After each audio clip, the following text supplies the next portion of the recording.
ॐ नमः सर्वसूरिभ्यः उपाध्यायेभ्यः ॐ नमः।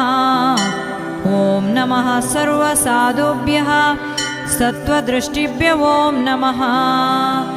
ॐ नमः शुद्धबोधेभ्यश्चारित्रेभ्यो नमो नमः।